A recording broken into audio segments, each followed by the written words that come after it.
E a minha perspectiva era tentar terminar esse trecho, mas eu não sei se eu vou conseguir fazer isso, até porque logo no primeiro verso eu quero trazer uma aplicação, né, para a vida da igreja, algo que é tão necessário na vida do povo de Deus. Diz assim a palavra do Senhor: tendo se levantado alta madrugada, saiu para um lugar deserto e ali orava. Procuravam diligentemente Simão e os que com ele estavam. Tendo encontrado, lhe disseram: todos te buscam. Jesus, porém, lhe disse: vamos a outros lugares, às povoações vizinhas, a fim de que eu pregue também ali, pois para isso é que eu vim. Então foi por toda a Galiléia, pregando na sinagoga deles e expelindo os demônios. A narrativa de Marcos agora ela se move do particular para o geral. Nós vimos lá no verso 29 a cura da sogra de Pedro, e agora isso dá lugar a um resumo geral da missão de Jesus dos versos 35 a 39. E o efeito desse resumo, nesses versos, é demonstrar que o ministério de Jesus se estende além das fronteiras de Cafarnaum. E esse breve resumo histórico também avança no propósito teológico de Marcos, de que Jesus, em seu ministério, continua essencialmente mal compreendido, não só por líderes religiosos e multidões, mas também pelos seus discípulos. E nós vamos tirar algumas lições para nós, como igreja, desse trecho aqui. E o primeiro dele é o verso 35, quando diz assim: tendo se levantado alta madrugada, saiu, foi para um lugar deserto e ali orava. A ideia aqui é que Jesus acorda cedo e vai para Cafarnaum orar em solicitude, tem um momento a sós com Deus. Ele escolhe para a sua oração privada, como diz aqui, um lugar deserto, ou seja, um lugar solitário. E é interessante o uso que Marcos faz dessa expressão deserto, dessa palavra deserto. A palavra grega aqui é a mesma usada para mostrar onde João estava pregando e onde Jesus foi tentado. Conforme as exposições que nós fizemos, essa palavra em Marcos não tem um sentido, mesmo lá quando ele fala de João e de Jesus, que eles estavam realmente no deserto, numa região desértica, O sentido não é um sentido de lugar arrasado, onde não há nada, mas na perspectiva da jornada de Israel no deserto, o deserto representa um lugar de arrependimento, restauração e comunhão com Deus. É um lugar de solicitude, onde Jesus pode receber consolo divino em oração com seu Pai.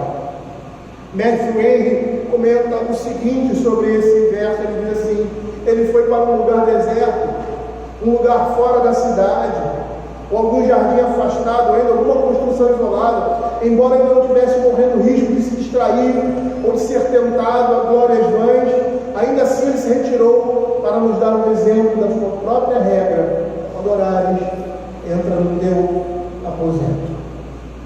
Isso se encontra em Mateus capítulo 6, verso 6. É interessante que Marcos ele registra Jesus orando apenas 3 momentos em seu evangelho, que é o evangelho de Marcos. E todas as vezes que ocorrem esses momentos são à noite em lugares solitários.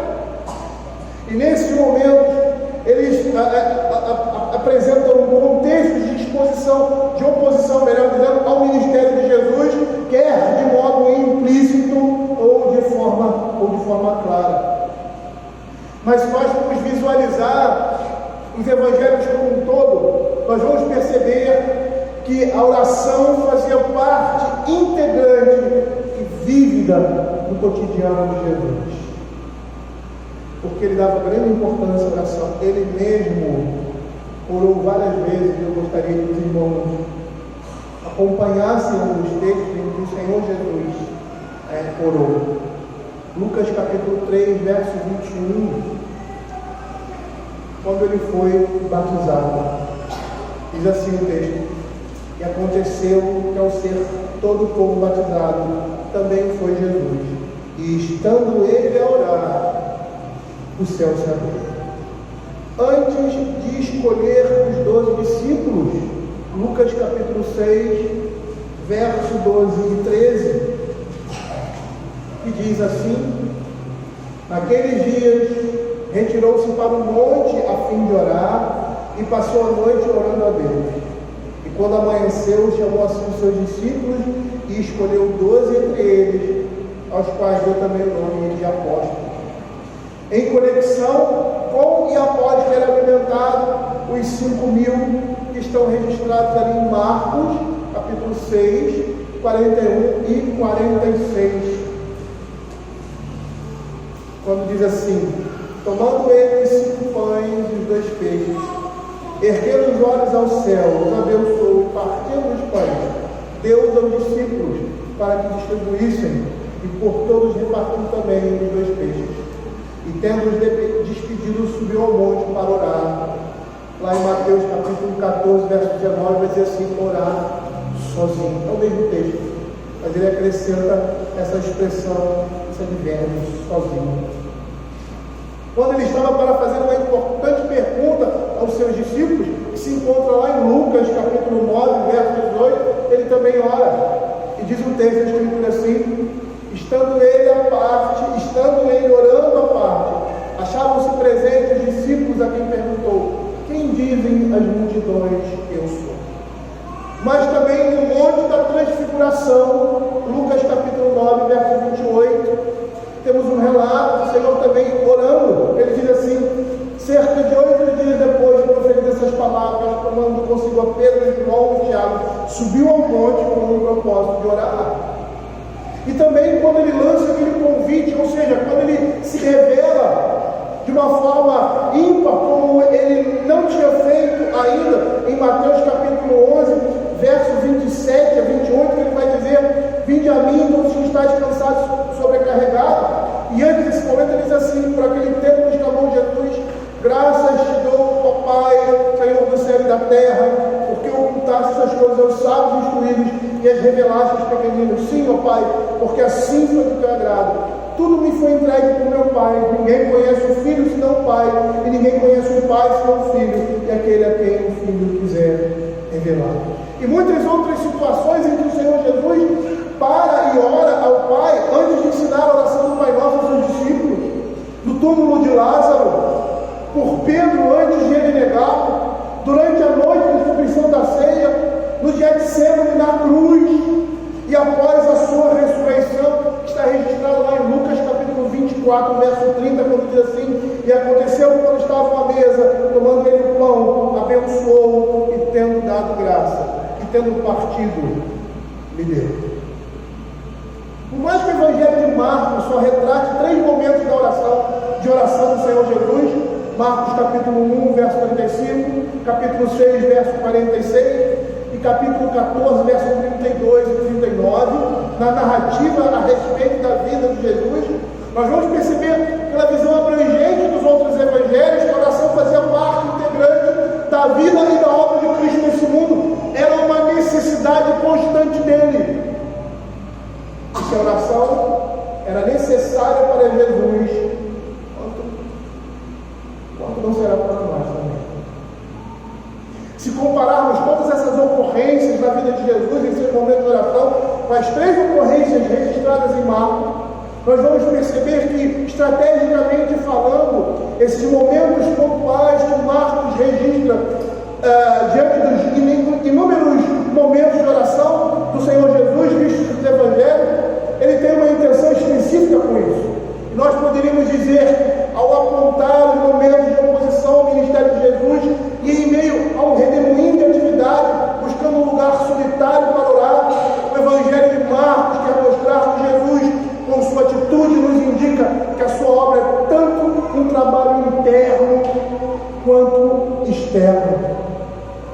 James Edwards, comentando o livro de Marcos, nesse versículo, ele vai dizer que Jesus não pode estender a si mesmo em compaixão sem primeiro atender à fonte de sua missão e propósito com o Pai. E a ideia aqui é que ele está sendo abastecido para que possa cumprir os seus propósitos. A relevância do ministério do Senhor Jesus consiste não só no que faz para a humanidade, mas também em quem Ele é em relação ao Pai. O seu ministério, a sua vida, deriva de um relacionamento com Deus.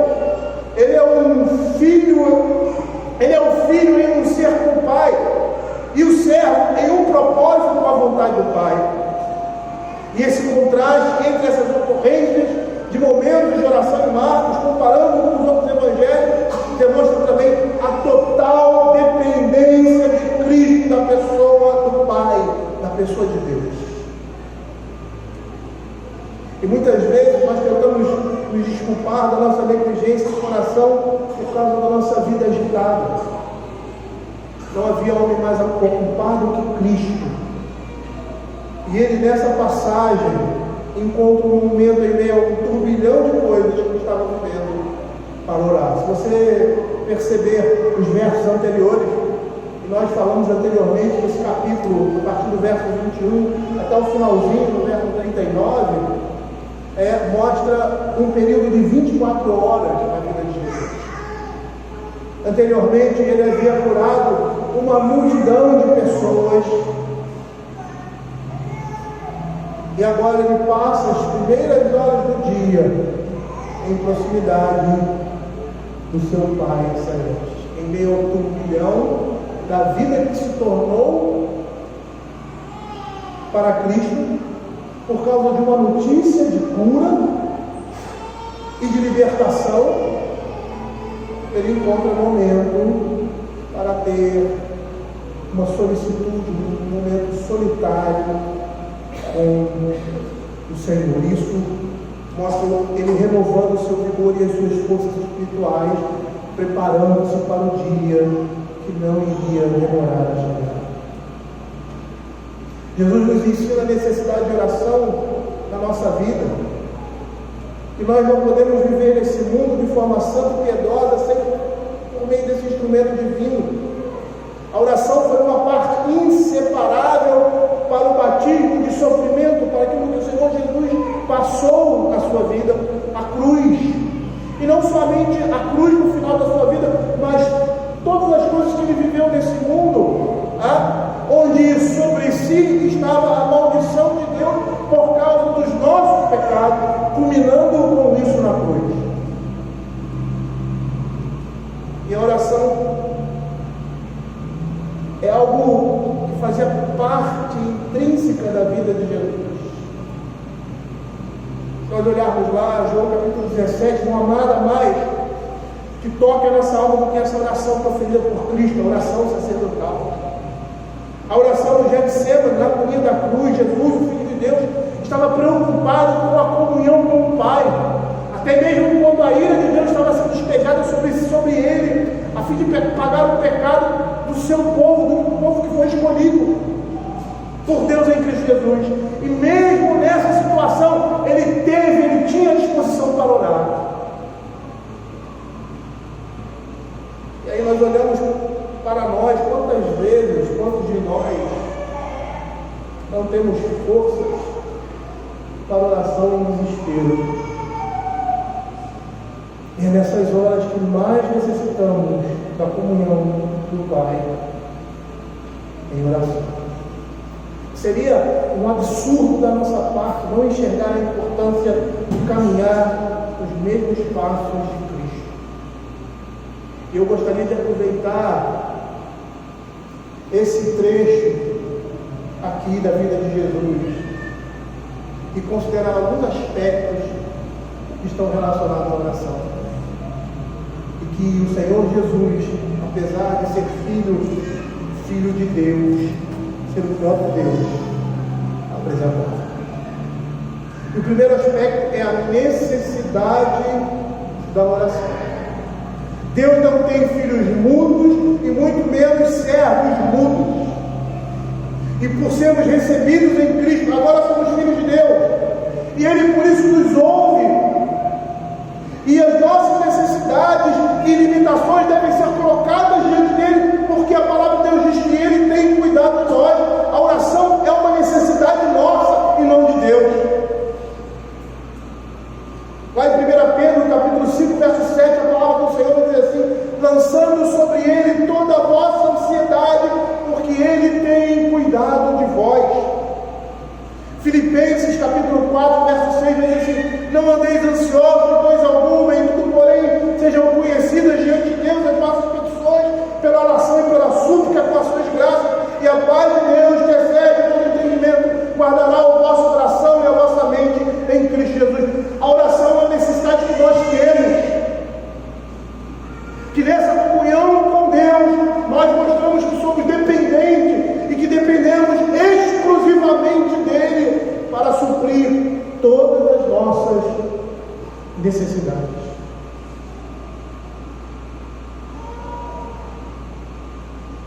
E qual é o pai que rejeita um pedido de um filho?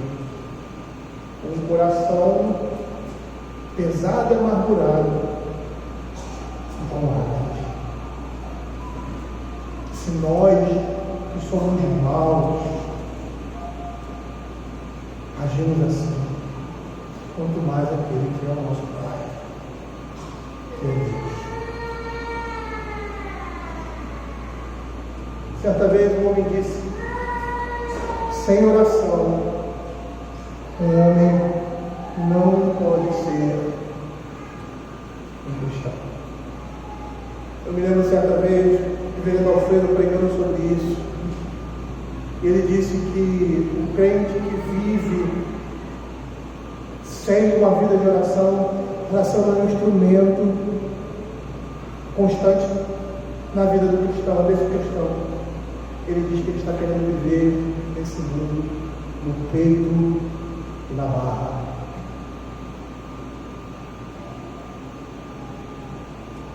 A oração é uma necessidade que nós temos, e é algo que Deus tem prazer em ouvir e atender a nossa súplica, a angústia do nosso coração.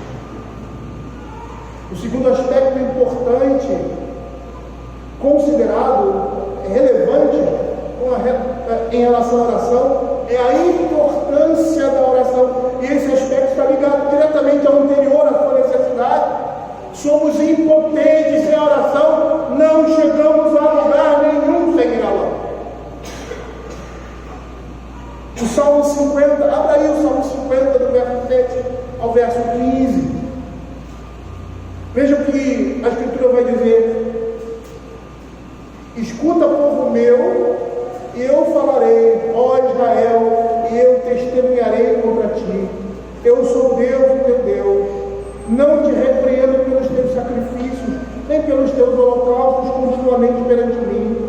De tua casa não aceitarei novilhos, nem bodes dos teus apriscos, pois são meus todos os animais do bosque, e as animárias aos milhares sobre as montanhas.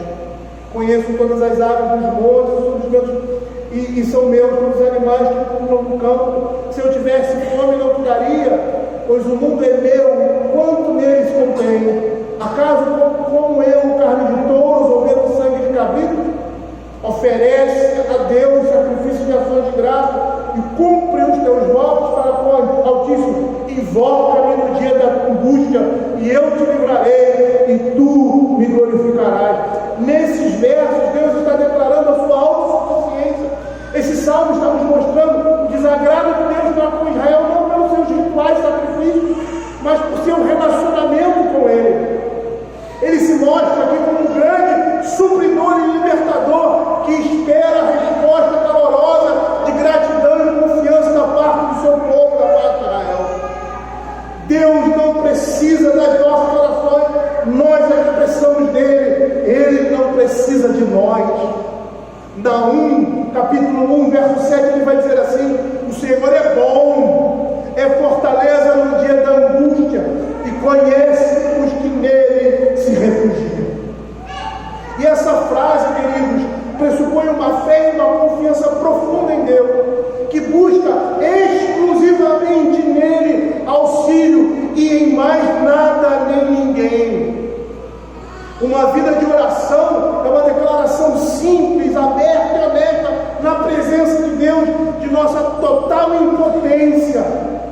Se não orarmos, Deus não sofrerá nenhum dano quanto ao que fazer sobre a situação, mas quando paramos de orar, Deus não deixa de agir, mas nós iremos sofrer pela falta de orações. É mais ou menos o que Mordecai disse para Esther.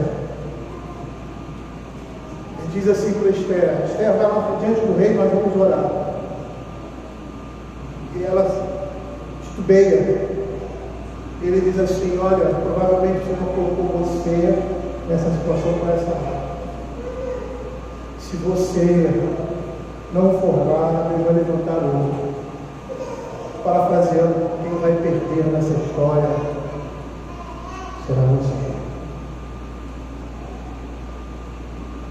Ter deixado de ser um instrumento de Deus na vida do seu povo. A oração tem um princípio. Não será Deus que vai perder. Seremos nós. Nós estamos sendo exercitados a dependermos e a reconhecermos no Senhor toda a nossa suficiência. O terceiro aspecto que eu gostaria de chamar a atenção é a constância da oração. Paulo, lá em 1 Tessalonicenses, abra aí, capítulo 5, verso 17 e 18, ele fala que o crente deve orar sem cessar. Ele diz assim: orai sem cessar, em tudo dai graças, porque esta é a vontade de Deus em Cristo Jesus para conosco. Eu entendo que essa última frase, ou seja, o verso 18, apesar de estar ligado à questão de dar graças, eu entendo que tudo que ele diz anteriormente é a vontade de Deus para conosco, como a vontade de Deus para que nós devamos orar sem cessar. Quando nós lemos aqui, nós pensamos pura e simplesmente que ele está falando somente em dar graças, em tudo dar graças, porque esta é a vontade de Deus em Cristo Jesus para conosco. Mas nós vamos perceber, por mais que uma coisa esteja ligada à outra, é a vontade de Deus que a nossa oração não cesse. Que sejamos suplicantes, que levemos tudo a Deus em oração, não somente os nossos problemas, como as nossas vitórias, que são vitórias nele. Como um amigo a quem nós compartilhamos, como um pai que nós dependemos. E Lucas capítulo 18, verso 1, vai mostrar isso claramente. Quando diz assim: disse-lhe Jesus uma parábola sobre o dever de orar sempre e nunca esmorecer. O crente tem que ter uma vida constante de oração. Ele deve estar todo o tempo com a sua mente e o seu coração ligados no Senhor. Ele deve ter momentos a sós com Deus. Ele deve ter momentos em que deve se derramar diante do Senhor. Deve colocar aquilo que o seu coração está sentindo, colocar isso diante de Deus, pedir a direção, o cuidado em tudo o que ele faz, por todos os seus dias, porque somos totalmente dependentes da graça e da misericórdia de Deus. E certa vez um ministro ele disse que deixamos de receber muitas coisas da parte do Senhor porque não pedimos. E como diz o autor sagrado, quando pedimos, pedimos mal. E o último aspecto que eu gostaria de ressaltar com essa oração é a fé. A fé é fundamentada na vontade de Deus. A fé toma conhecimento da vontade de Deus nas Escrituras e a leva para Deus. As Escritura vai dizer que sem fé é impossível agradar a Deus, e a oração é um ato de fé para muitos. A fé se esforça para conhecer a Deus, ela concebe orações tocantes, como a oração que eu citei de João 17. A fé entende que a vontade de Deus será feita e que a sua vontade, independente daquilo que peço em oração, será melhor para a minha vida nesse mundo, visando a eternidade. A fé é um instrumento essencial na vida de oração. Martinho Lutero, certa vez, ao orar, pode ter soado atrevido da forma que melhorou, mas ele diz assim: Pai, que se faça a minha vontade, porque eu sei que a minha vontade é a sua. E ele falou dessa forma porque tinha compreendido a vontade do Pai e expressava isso em sua oração. E apesar da expressão de Lutero ser um pouco, chama um pouco a nossa atenção, porque nem sempre a nossa vontade é a vontade de Deus, ou porque nós não conhecemos a vontade de Deus.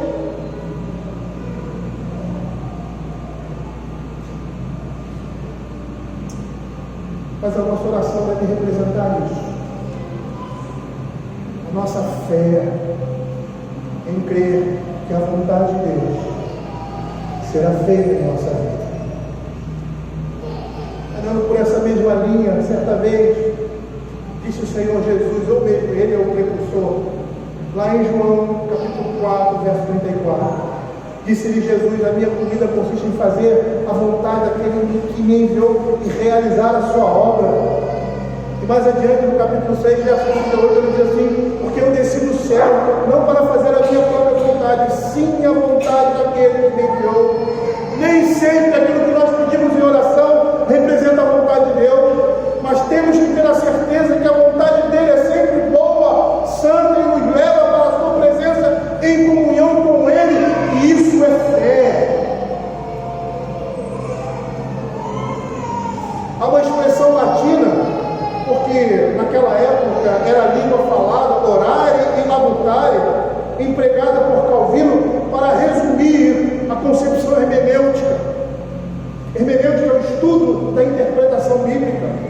E com esses termos, ele expressou a necessidade de súplica pela ação iluminadora do Espírito Santo, no horário, e do estudo diligente do trabalho e do contexto histórico dos requisitos indispensáveis à interpretação da Escritura, ou seja, o labutário. E com o mesmo propósito, Lutero empregou uma figura, um barco com dois remos, o remo da oração e o remo do estudo da palavra. Ele disse que um só desses remos fazia com que o barco navegasse em círculo e perdesse o seu rumo, e corria o risco de não chegar a lugar algum. A vida cristã também é assim, tendo a necessidade de uma vida de oração e do estudo da palavra de Deus. E como muitas vezes nós somos deficientes nisso, Jesus se mostra alguém totalmente dependente de Deus em suas orações. Em todos os momentos de crise, de alegria, de bem-estar, de dúvidas, incertezas, sempre haverá necessidade de buscarmos o Senhor de nossas vidas em oração. E a oração vai expressar o nível de comunhão que temos com Deus. E eu gostaria, até pela situação presente, de terminarmos essa exposição aqui, falando da necessidade que nós temos de ter uma vida de oração, porque parece que no nosso dia a dia não existe espaço para um momento de contemplação como esse, que o momento de oração é um momento de contemplação também, é um momento em que você fica parado somente com o Senhor.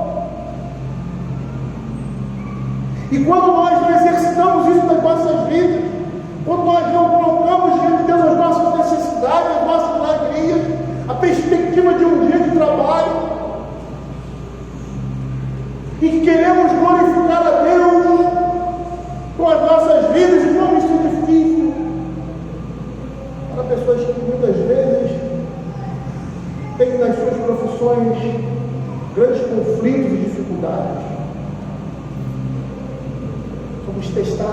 todo.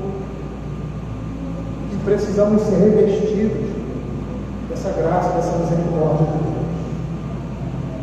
Como todo crente necessita. Esse revestimento vem por meio da oração.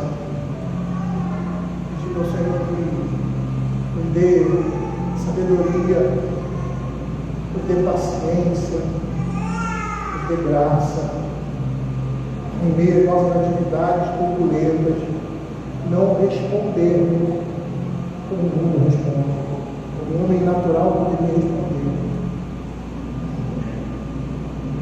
Mas que a graça de Deus possa exalar da nossa vida. O movimento pentecostal trouxe muitos mitos com relação à oração. Mas a oração é essencial para o crente. Precisamos lembrar todo o tempo estamos correndo perigo. Não só perigo de vida, como um simples tombo, que não aconteceu nada, mas poderia ter sido algo terrível. Como notícias que temos por aí de pessoas que escorregam, batem a cabeça e morrem. Outras coisas assim, como a nossa vida é frágil, como a nossa vida é pueril, como nós precisamos ser sustentados por Deus. Quantas vezes você foi, até mesmo sem saber, livre e liberto do perigo de morte ou de qualquer outra coisa que levasse a um mal físico que você nem imaginava que passava por isso. Mas Deus assim o livrou.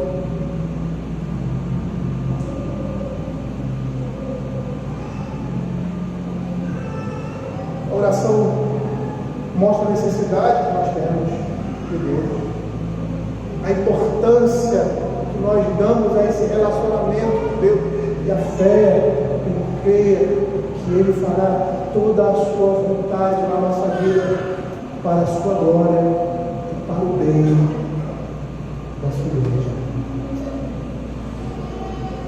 O Senhor Jesus, os relatos que nós tivemos, e muitos ali relatos seriam relatos lógicos dessa oração anterior, como na escolha dos seus discípulos, era uma escolha importantíssima.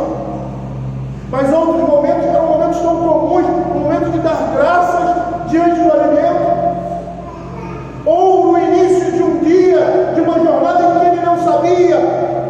Cristo sabia, lógico, mas que o homem não sabe o que vai acontecer no seu dia a dia. E ele que sabia, e que tinha todo o poder, mesmo assim, estava a necessidade de buscar a Deus em oração. Nós negligenciamos muito, eu falo isso, incluindo também, nós negligenciamos muito esse aspecto tão essencial, tão vital no crente, que é orar, sem cessar. Quando estamos desenvolvendo determinadas coisas simples do nosso trabalho, nossas atividades, sem sermos sustentados em oração, nós estamos dizendo assim: pela minha força e pelo meu poder, que eu vou exercer esse tipo de atividade.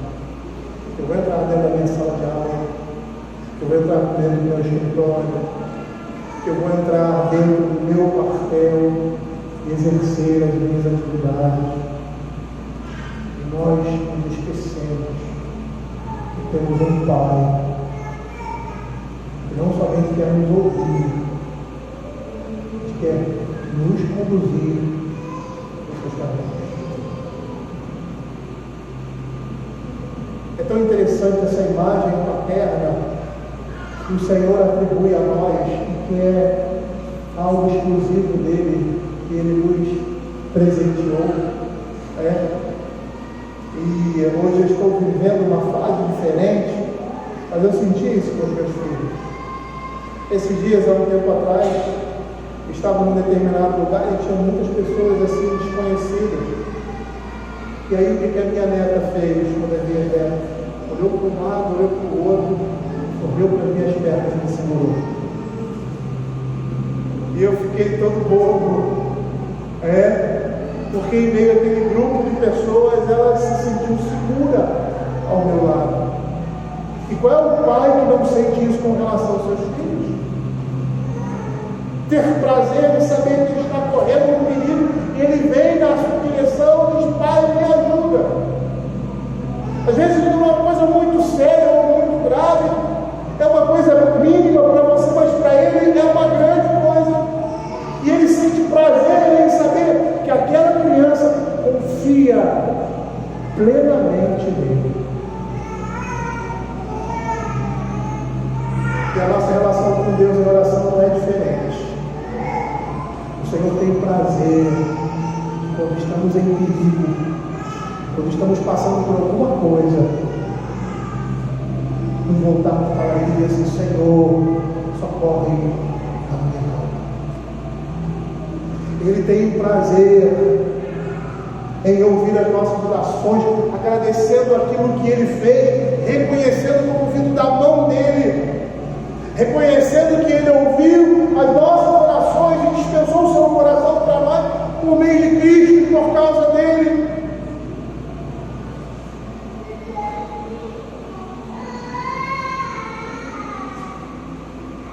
E quando nós nos afastamos do Senhor, a primeira coisa que entra em declínio são esses momentos de oração. Lá em Isaías capítulo 59, verso 1 e 2, ele vai dizer que o ouvido dele não está surdo, nem os seus braços encolhidos, mas que o pecado do povo fazer separação entre eles. Pedro, quando escreve lá em 1 Pedro capítulo 3, falando do relacionamento dos homens com as suas esposas, quando diz: maridos deveriam viver a vida comum do lar, com discernimento, tratando as suas esposas com dignidade e respeito. E aí no finalzinho ele diz assim: para que não se interrompam as vossas orações. E a ideia ali é que a comunhão com Deus estava quebrada. Por quê? Porque havia pecado ali no meio deles. E quando existe pecado, há um afastamento, há essa comunhão que estava quebrada, e essa comunhão se manifesta ali no meio das orações.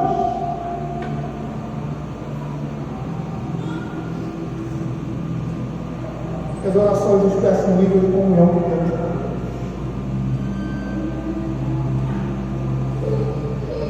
O Senhor Jesus, Ele trilhou um caminho que nós não poderíamos trilhar.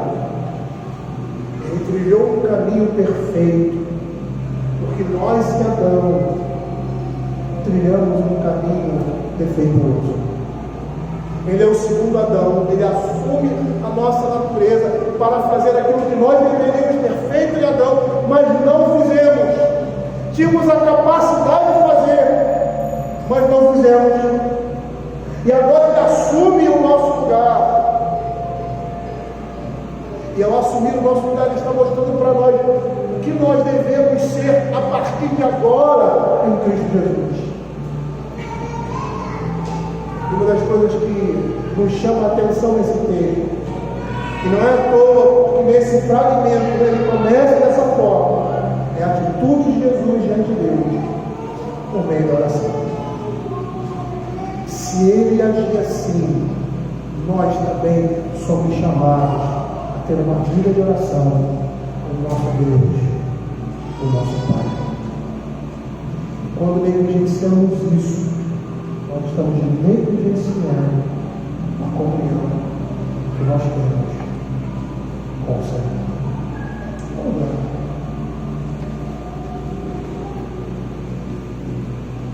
Senhor Deus Pai Todo-Poderoso, a Tua palavra nos mostra o caminho que nós devemos andar. A Escritura nos diz que nós devemos seguir as pegadas de Cristo e que nele podemos ser perfeitos, ó Pai. Nele podemos amadurecer para a vida eterna, nele podemos crescer.